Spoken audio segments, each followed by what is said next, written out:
Dobre, dlho som rozmýšľala, ako sa vám predstavím. Máme doma Lego obdobie, asi to vidno. Sľúbila som dcére, že poviem všetkým, že to skladala ona. Takže áno, toto skladala Izzy. Keby som sa vám mala vyskladať obraz o sebe, tak by som povedala, že pozostávam z toho maľovania, z Magicu, ako povedal Taja. Pistaciova deli už moc nie, ale stále mi chutí. Skladám sa tiež z anime, z maľovania, z trápnych vtipov a strašne milujem prokrastinovať z ukulele. V ČSOBčke pracujem 10 rokov a 10 rokov mám pocit, dojem a dúfam, že to majú aj ostatní, mám tu nejakých kolegov. 10 rokov staviam komunikačné mosty. ČSOBčka má belgickú matku, takže v podstate pracujeme, keď pracujem v medzinárodnom tíme, čo je veľká časť mojej agendy, tak pracujem s Belgičanmi, s Maďarmi, s Bulhármi, s Čechmi. A to je teda zmeska. Tak vám poviem. Ak by som rovnako mala vyskladať postavičku z Lega z tejto medzinárodnej spolupráce, tak by som povedala, že je zložená hlavne z online meetingov, čo je krásne, z veľkých očakávaní, z množstva small talkov, o tom si povieme neskôr, ale aj z inšpirácie, z vypočutia, z pochopenia a z diverzity v tom najpozitívnejšom slova zmysle. Dneska ste si prišli vypočuť o tom, ako komunikovať v medzinárodných projektoch, ale to sú veci, ktoré sa podľa mňa dajú uplatniť v každom komunikačnom vzťahu. A budem hovoriť o mojich skúsenostiach, o mojich princípoch, ktoré fungujú mne. Začneme ale tak nejako z druhej strany, alebo od základov. Kto si myslíte, že je najlepší učiteľ v konverzácii? Kľudne vykriknite, ja sa nebojím. Vynikajúco. Je to dieťa. Pretože dieťa neváha a kladie otravné otázky, neuspokojí sa, kým mu nedáva zmysel niečo a samozrejme pýta sa dookola. Prečo? Dneska ráno som to počula 8-krát. V medzinárodnej spolupráci to vyzerá trošku inak a máme sa od detí čím inšpirovať. Ak máte vo svojom okolí to dieťa, tak kľudne skúste nejakým spôsobom sa od neho inšpirovať tým, že na online meetingoch síce sa overuje, či sa všetci počujeme, ale v diskusii to tak nejako nevyzerá. Akože skoro nikdy. Radšej kladieme otázky až po kole, aby sme sa nestrapnili, aby sme s ňou robili nejakú hanbu. A tiež otázku, prečo dáva len ten, kto chce ostať o 5 minút dlhšie, to som väčšinou ja. Nie, že by som chcela ostať dlhšie, rada chodím o 11:00 na obed, ale nerada príjmam zadania, ktoré mi nedávajú zmysel. Zoberme si inšpiráciu teda z toho dieťaťa a povedzme si, ako sa dá viesť diskusia v tíme, na ktorý nedosiahnete. Lebo o tom medzinárodnej spolupráce je, vidíte sa raz za čas. To je jeden z pointov. Skúste sa stretnúť offline. To, že sa stretnete s niekým offline, prenesie ten zážitok do veľkej miery aj do toho online. Jeden kolega mi povedal veľmi pekný príklad. Ťažko niekomu šplechnete niečo do tváre, keď oproti vám sedí na tímovej večeri. Spoznajte sa. To, že sa pýtate prečo, že chcete spoznať toho človeka, nie je v zmysle, čo má aké jedlo rád, ale v zmysle toho, že akú má motiváciu v tej práci, kto na neho tlačí, kde sú tie jeho boliestky a tak ďalej. To vám strašne uľahčí potom ďalšiu spoluprácu. A do tretice, moje obľúbené, zapnite si kamery. Porovnajte si, ako sa správate bez kamery a s kamerou. A hneď viete, že tie kamery tam majú význam, že si už len nebudete scrollovať stránku, že si už neprečítate tie e-maily. Robí to veľa a tak, ako sa správate vy bez kamery, tak sa správa drvivá väčšina. Áno, v mojej prezentácii nie je moc čo na fotenie, ale to nevadí. Dobre, už sme všetci prítomní, už vieme, že máme klásť otravné otázky. A teraz sa môže stať, že nerozumieme zadaniu. Nedáva nám zmysel. To je ten moment, kedy sa dieťa neuspokojí s odpoveďou. Keď mala moja dcéra 4 roky, spýtala sa ma, čo robím. A moja práca spočíva v tom, že skúmam trh, hľadám, aké biznis modely vznikajú, ako by sa dalo uplatniť u nás čo to. organizujeme rôzne prednášky, brainstormingy, kladieme ľuďom nepríjemné otázky, na ktoré nevedia odpovedať, to je veľká časť mojej práce. A rozmýšľala som, ako to zjednodušiť do jednej vety, tak som jej povedala, že vlastne pomáham ľuďom nachádzať odpovede na ich problémy v práci. Teraz si uvedomím, že to mohlo znieť ako psychiatr, ale nevadí. Samozrejme neuspokojila sa s tou odpoveďou, tak som ju vzala do práce. To bolo akorát pred Vianocami, keď sme mali taký malý predvianočný meeting, poradu. No, takže to jej dotvorilo obraz dokonale. A keď som ju o týždeň na to, teda nie, že týždeň bola v škôlke, ale o týždeň na to, keď som išla do škôlky ju vyzdvihnúť, zastavili ma učiteľky. Hovoria, že pýtali sme sa deti, čo robia ich rodičia v práci. A moja dcera povedala, hej, moja mama sa v práci hrá. Akože náhodou vystihla tú podstatu. Mne sa to strašne páči. Ale je to... Ja viem, že vystihla tú podstatu, nechcem vedieť, čo si mysleli učiteľky. Pointa je tá, že kým ona si domyslela tú odpoveď, pretože s ňou nebola spokojná, to malo dôsledok len to, že som teraz v očiach niektorých pedagógov trošku inde. Ale ak si my budeme domýšľať tie odpovede v biznise, tak to môže mať ďaleko väčšie dôsledky, ďaleko vážnejšie dôsledky. Preto zistíme tú podstatu, chceme porozumieť tomu zadaniu. Ja som teraz musím pozrieť na 3 obrazovky, aby som vedela, kde som. Dobre, k tomu zadaniu. V rámci tých 10 rokov som mala skúsenosť s mnohými projektmi, s mnohými iniciatívami, kde som mala vytvoriť práve ten komunikačný most. Najväčší pain je na začiatku, keď príde zadanie. Lebo to zadanie väčšinou pochádza od belgickej matky a ja ako zástupca dcérskej spoločnosti to zadanie prijímam. Tak dá sa povedať, že niečo je nadiktované, ale nie je to úplne pravda. Mne totiž to nikto nebráni pýtať sa, mne nikto nebráni spochybňovať. Práve tá diskusia v medzinárodnom tíme, ako s ňou mám ja skúsenosť, je o tom, že sa dobre počúva, dobre sa odpovedá, dobre sa argumentuje, akurát ten človek musí aj chcieť. Často som sa stretla s tým, že človek sa nespýtal v rámci toho zadania a potom už len po meetingu bol taký, že a čo mám vlastne robiť? No tak môžeme o tom diskutovať a domýšľať si tie odpovede, alebo sa môžeme spýtať. Ale to už znamená strata času. Ja veľmi tlačím na pomerce na výkon, takže... Keď nerozumieme zadaniu, môže sa nám to zdať ako nejaké veľké bludisko s vysokými múrmi. Veľmi rada používam tento príklad. Aj pri pracovne mladších kolegoch už to asi genericky poznajú. Ale keď vidíte takéto zadanie, ktoré je pre vás nezrozumiteľné, tak môžete robiť vlastne 3 veci. Môžete si sadnúť pred to bludisko, nejakým spôsobom rezignovať, povedať si, tak to vezmem a proste to predám. A môžete na tie múry vyliesť, čo neodporúčam, je to veľmi náročné. Je to boj, alebo teda plávanie proti prúdu. Dá sa s tým ísť, ale ten pomerca na výkon tam je zlý. Alebo môžete vojsť do toho bludiska a spýtať sa. A tá druhá strana vás väčšinou naviguje.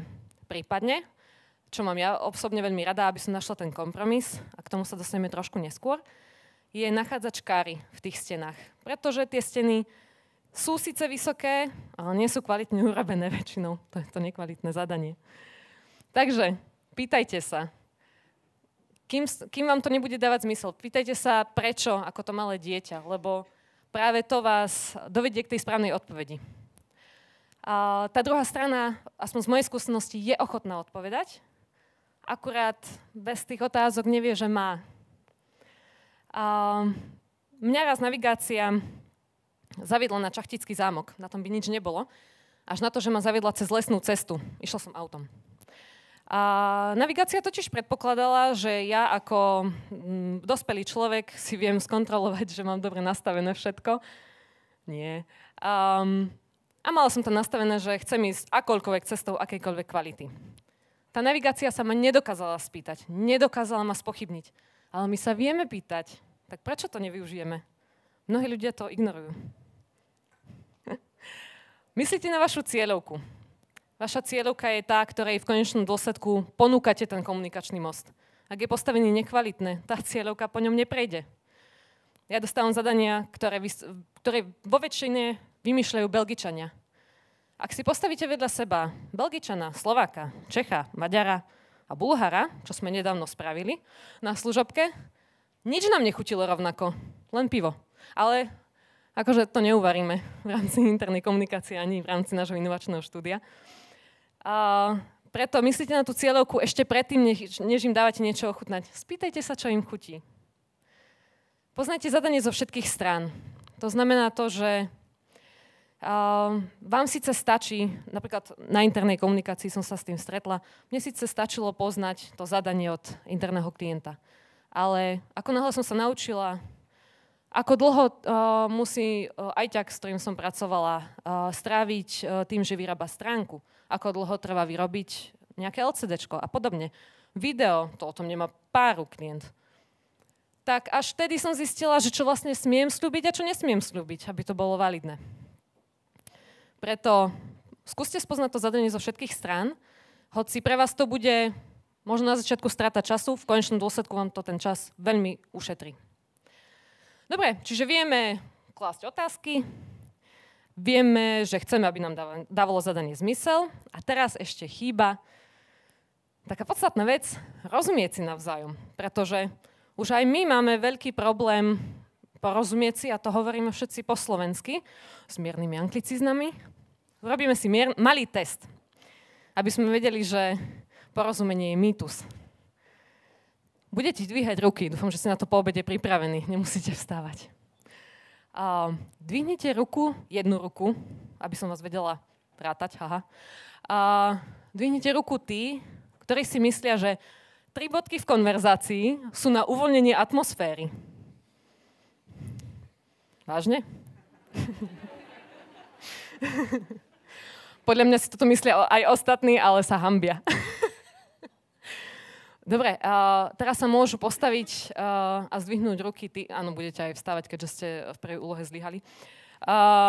Môžete sa postaviť a zdvihnúť ruku alebo zdvihnúť obe ruky tí, ktorí si myslia, že je to prejav pasívnej agresie. Výborne. A teraz si predstavte, že keby vás tu takto so zdvihnutými rukami videl nejaký policajt, tak si myslíš, že je to lúpež, hej? Alebo niečo podobné. Čiže to porozumenie je veľmi, veľmi dôležité pre ten komunikačný most. Mňa naučili porozumieť si a teda správne formulovať aj ťaci. Je to vynikajúca skupina ľudí, ktorí spravia presne to, čo im zadáte. Už asi šípite, kde je podstata problému. Keď som nastúpila, teraz je to už lepšie, aj keď, keď som nastúpila, mala som mnoho zadaní práve na intranetové stránky a podobne. A zistila som, že to zadanie musím teda formulovať veľmi opatrne, pretože či to dávalo zmysel alebo nedávalo, developer nie je na to, aby spochybňoval moje rozhodnutia, on je to na to, aby to spravil, čo je úplne validné. No ale bolo to celkom pain. Čiže naučila som sa pri nich, ako formulovať, ale zároveň aj kedy formulovať, respektíve kedy ich osloviť, v akej fáze vývoja. To je veľmi dôležité, mnoho ľudí si to možno neuvedomuje. Bežne sa stretneme s tým, že toto ignorujeme a pritom je to základ na to, aby sme vedeli, ako sa pohnúť ďalej v tej komunikácii. Druhá strana je to, že vy síce poviete nejaký váš názor, ale poviete to kolegovi na chodbe. Tam vám to veľmi nepomôže. Skúste sa zamyslieť aj nad tým, že tá transparentnosť je kľúč k tej ďalšej komunikácii. Ten názor sa dá vyjadriť úplne bez nejakého zavzdušňovania, dá sa vyjadriť tak, aby to malo len tú odozvu, ktorú vy chcete. Akurát, že v tej konverzácii proste musia byť dvaja. Mne sa osvedčilo veľmi diplomaticky a na rovinu hovoriť, čo je možné, čo nie je možné, pretože naše podmienky, keď to mám porovnať napríklad s Belgickom, sú proste iné. A nedá sa úplne povedať, že by to vždy brali do úvahy, ale vždy nás vypočuli a vedeli sme nájsť tú strednú cestu, ako to spraviť aj pre nás veľmi flexibilné a aj pre nich také, ako to chceli mať. A veľmi dôležité je pri tomto ale vyberať tie informácie, pretože nie všetky informácie sú pre nich dôležité a tá transparentnosť teda nehovorí len o tom, povedať svoj názor, ale povedať v tom názore aj tie správne dáta, ktoré ich zaujímajú, ktoré sú pre nich relevantné. Obľúbené memečko. Dobre. Majte rešpekt k času. A to nehovorím o tom, že online meetingy sú vždy na hodinu. Nerozumiem prečo stále, ale dobre. Majte rešpekt k času. Pre mňa znamená to, že pozerajme sa na to, aké zadanie prišlo a skúsme neliezť na tie múry. Skúsme proste pozrieť sa na to, vojsť do toho blúdiska a manévrovať, nechať sa viesť. Zase sa vrátim k tým mojim obľúbeným ajťakom. Často, už som sa to naučila, ako im zadávať veci a povedať, čo chcem. Akurát som zabudla na to B, povedať, čo nechcem. Čiže niekedy proaktívne priniesli krásne veci, akurát, že absolútne mimo brand, absolútne mimo tému. A bolo to také milé, až mi bolo blbé to zrušiť, ale práve o tom sú tie škáry v bludisku, ktoré som spomínala. Nachádzať tie cesty mimo tej vyznačenej možno, mimo tých postavených múrov, skrátka využiť ten materiál, keď už tam je, skúsiť nájsť to, čo sa mi páči a samozrejme zadefinovať aj to, že tak toto nie a do budúcna, ak to nespomeniem, tak nie. Čiže múry už existujú, akurát nám musíme nájsť zmysel. Toto je moja obľúbená časť. Dobre, a teraz zase stačí, keď vyhnete jednu ruku. Povedzte, kto si užíva trápne ticho vo výťahu. Nie som tu sama. Dobre, tak sa teším strašne. My, čo sme dvihli ruku, vieme, že je to preto, lebo to znamená žiaden small talk. Na začiatku som s tým mala veľký problém, hlavne pri online meetingoch. A to si vezmite, že online meetingy sú nádherné v tom, že poviete, prepáčte, zlyhal mi internet. Alebo, prepáčte, musím ísť na ďalší meeting. Jednoducho, výhovorka je vždy. Skúste to spraviť na offline meetingu. Akože je to dosť ťažké pozrieť sa tým ľuďom do očí a povedať, že musím ísť, proste klamať do očí. Je strašne ťažké. Na online je to úplná lahoda. Ale, užívam si to. Potom som však prišla na to, že veľa vecí sa musím dopytovať. Pričom som sa to mohla dozvedieť pri small talku. Nie je nič ľahšie, než keď idete s kolegom po chodbe a spýtate sa ho na nesúvisiacu vec s vašim meetingom a pritom sa dozviete niečo užitočné. Akurát v online to tak nefunguje. V online tie small talky nahradzajú presne to offline prejdenie cez chodbu. Čiže neignorujte ten small talk, ako som to dlho robila ja, a skúste sa možno spýtať ľudí, pretože sa dozviete o ich motivácii, o ich vplyvoch, o ich prekážkach, o ich boliestkach. A to všetko vám veľmi dobre pomôže a potom aj doladiť to zadanie, možno ktoré spolu riešite, alebo ktoré môžete spolu riešiť. Ale hlavne teraz v inovačnom štúdiu to cítim, že bez tých small talkov by sme sa proste nezaobišli, pretože 90% inšpirácie pochádza práve z nich. No a teraz už, keď vieme, ako komunikovať, že máme počúvať, zadanie nám dáva zmysel, stále nie je vylúčené, že niekto príde, že ale ja ti nerozumiem, akože čo máš problém. No, môže aj to prísť. Veľmi dôležitým bodom sú dáta, pretože dáta sú v prípade týchto slabých bodov váš najlepší priateľ. Spomínam teraz na môjho muža, ktorý, keď som hľadala pri tejto paralele nejaký príbeh, tak mi hovoril, že však im povedz o Magikoch. No. Kedysi dávnejšie sme riešili to, že bol nespokojný s tým, koľko mu ostáva na účte na konci mesiaca. Tak mu hovorím, dobre, že veď ti na to pozriem, však robím v banke. Tak som sa pozrela a zistila som, že strašne veľa peňazí ide na Magic. Ak niekto hráte Magic, je tu niekto? No, vynikajúco, viete, koľko do toho prachu ide, strašne veľa. Ale tak som dnes povedali, že dobre, tak to optimalizujeme, budeme kupovať takéto produkty, hen také nie, v takomto množstve, obmedzíme to vynikajúco, ostatok na účte, k spokojnosti. Mesiac predtým sme však mali túto istú debatu a tej sme sa bavili o tom, že teda ja som ju nejako uviedla, že už nemáme miesto na tie Magicy. Proste akože je toho plná povala. Ale môj muž to vzal takú akože nejakou latentnú krivkou, že to nevadí, to dáme. Tam som vlastne spoznala, že som pracovala s nesprávnymi dátami a som totálne zabudla, že je šporovlivý. A vlastne apelovala som na miesto, ktoré je dôležité pre mňa a A vôbec nie na peniaze, ktoré sú dôležité pre neho. Dobre, to bolo veľmi zjednodušené. Ale pointou je, vy môžete sa opierať o dáta. Máte vlastné skúsenosti, ktoré napríklad zahraniční kolegovia vôbec nemusia poznať. Máte menší tím, máte menší budget, máte trilión iných projektov na október naplánovaných, že sa to tam už nezmestí, jednoducho ešte ďalšia nejaká aktivita. Ale to nikto iný netuší, ak je mimo váš intranet, mimo vaše zdroje. Povedzte im to. Oprite sa o dáta. Môže byť, že ste junior, alebo že tie informácie skrátka nemáte. Nemáte tie skúsenosti, nemáte ich možno mať odkiaľ. Tak sa pozrite na trh, pozrite sa na trendy, pozrite sa na konkurenciu, pozrite sa, ako to fungovalo alebo nefungovalo inde. Proste ten zdroj vždy existuje, akurát možno nie je od vás. A hlavne zvoľte relevantné dáta, lebo ak nezahráte na tú ich strunu tej druhej strany, tak pravdepodobne neprejdú ako u môjho muža. A ak cítite, áno, som veľký fanúšik, ak cítite, že váš hlas je moc slabý, alebo že nie ste možno dostatočne vážne braní, tak tie dáta sú jedna vec, a druhá vec je spojenectvo, ktoré môžete nadviazať. Napríklad u nás v korporáte dobre funguje, keď nie sme jediná krajina, ktorá kričí niečo, čo nepodporuje to pôvodné zadanie.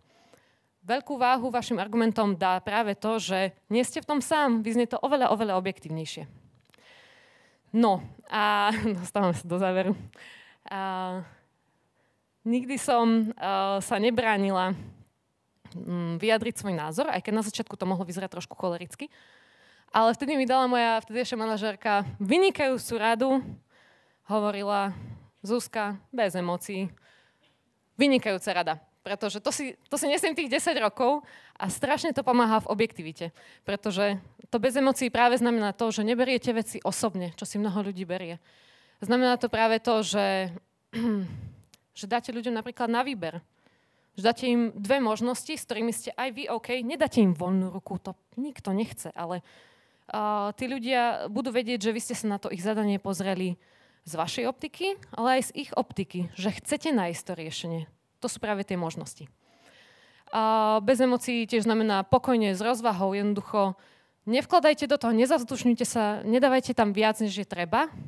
Ak tie emócie sú na podiv pozitívne, tak môže byť, ale tiež s mierou. A hľadajte alternatívy.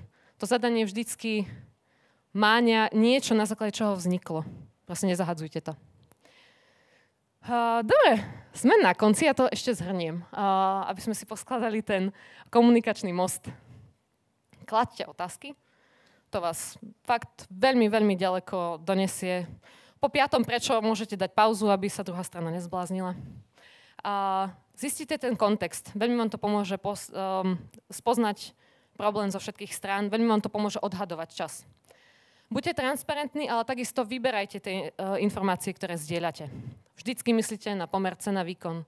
Jednoducho, ak je to moc pracné, väčšinou to nestojí za to. Cieľovka. Myslíte na to, že ako vy niečo príjmate, tak aj druhá strana niečo príjma. Ako by sa vám to páčilo, keby to bolo absolútne nezrozumiteľné. Oprite sa o dáta, lebo tie sú váš najlepší priateľ, hlavne pri argumentácii. Nadviažte spojenectvo, nebojte sa toho, to nie je politika, je to o tom, že vy máte nejaký názor, aj druhá strana má, akurát o sebe možno neviete. A pristupujte k tomu bez emócií. Veľmi to pomôže v tom, že jednak práca bude len práca, ale zároveň, že vyzniete oveľa profesionálnejšie. Nezabudajte na small talk, môj obľúbený. Využite pozitívnu diverzitu vo vašom tíme. To, že každý človek je iný, nemusí byť na škodu. Aj v tých našich medzinárodných tímoch je to veľmi veselé práve kvôli tomu, že sme takých 5 relatívne rozdielných národností. Rešpektujte čas, ktorý niekto venoval tej svojej úlohe. Nezahadzujte to celé. Skúste sa opäť trošku vcítiť do role tej druhej strany. Formulujte zrozumiteľne a myslíte na to, že treba filtrovať to, čo formulujete. Treba filtrovať tie informácie. To je všetko. Ďakujem.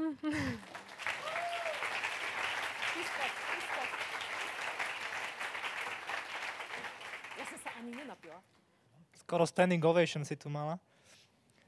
A ja s tebou nejak plne súhlasím s tými developermi. Mne sa stala taká vec, že som nakreslil na papier iba takú skicu, že takto nejak si to predstavím, som to ukazoval developerovi. On bol Borec taký premotivovaný, že chytil ten papier, našiel si, ako sa v CSS-ku robia krivé čiary, jenom aj 1:1 to dal do digitálu. Ešte aj tieň, čo mu cez rameno svietilo slnko, tak to tam tiež bolo. Ja to stále berem ako takú osobnú pomstu trošku. Som si to vyžrala, ale naučila som sa aspoň.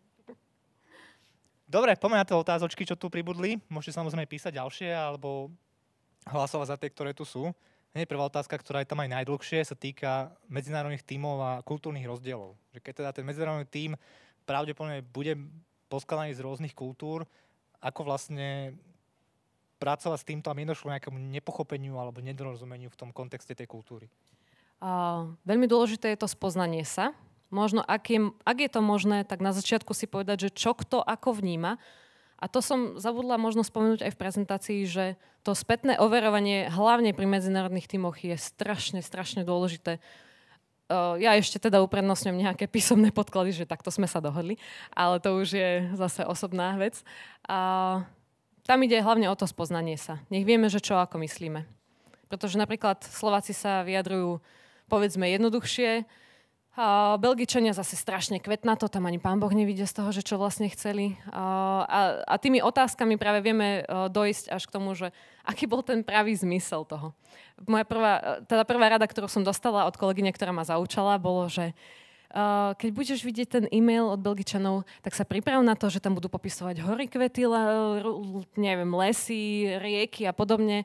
A ja, že A potom po prvom kole som už pochopila, že to vlastne tak áno je.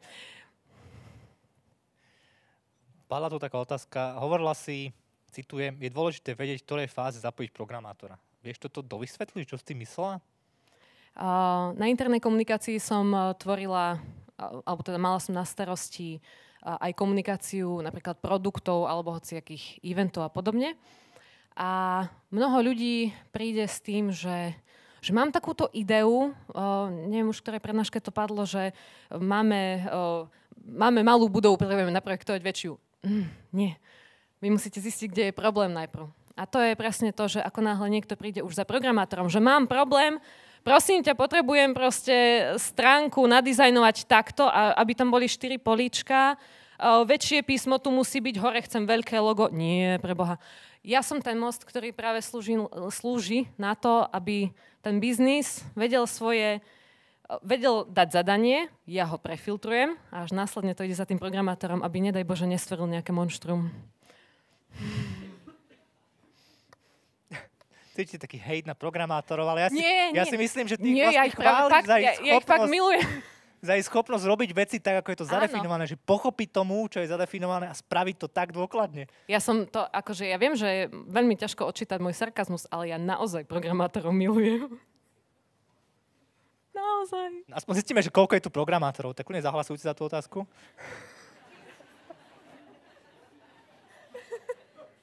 A rovno môžeme organicky prejsť tej druhej. Keď na tej druhej strane je veľa emócií, ako k tomu pristupuješ? Veľmi dôležité je, opäť sa len vraciam cyklicky k tomu spoznávaniu sa. My keď nepoznáme, aká má druhá strana problém, tak je strašne ťažké určiť, že ako s ním ďalej pracovať. Takže tak ako to robím napríklad pri mojej malej dcére, jednoducho fakt nastaviť sa na trpezlivého rodiča a otázkami sa dopracovať k tomu, dobre, vadí ti toto? Nie. Vadí ti toto? Nie. Vadí ti toto?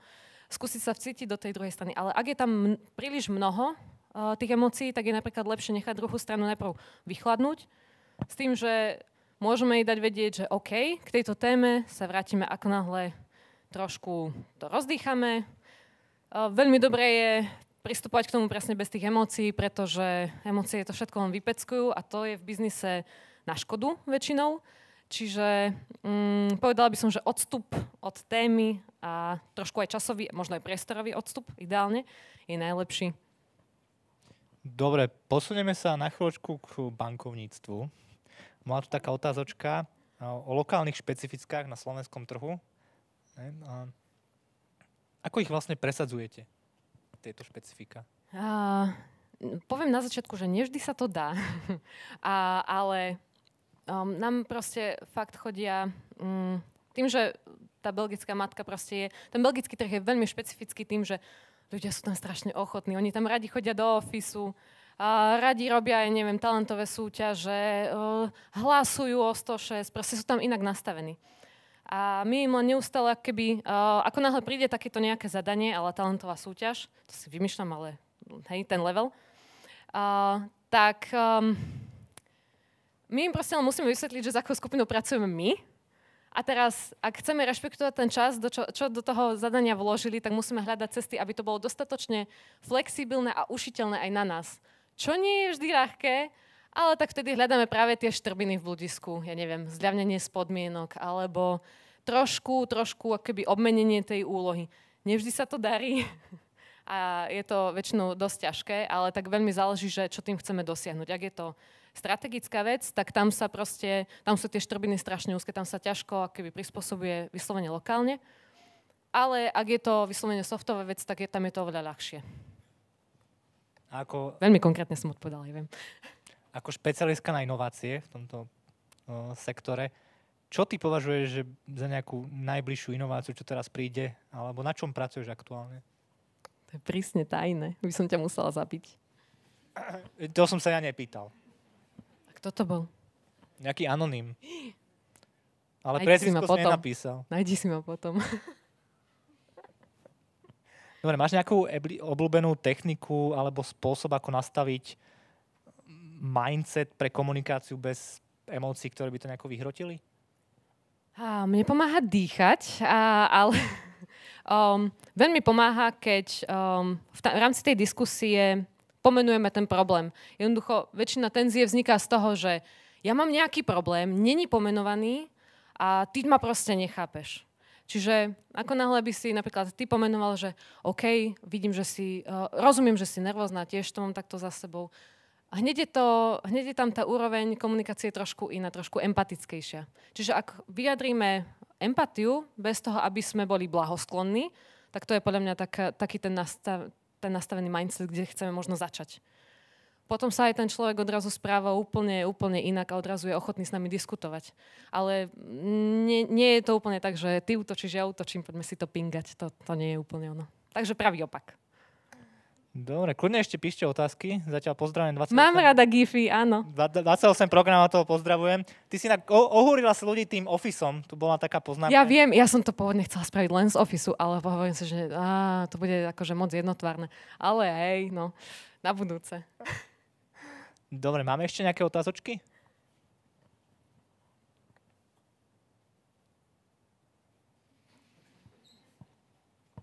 Ďakujem. A ja. Ďakujeme Google. Dobre, tak to môžeme teda takto stopnúť. Ďakujem ti veľmi pekne, bolo to úžasné. Ja ďakujem.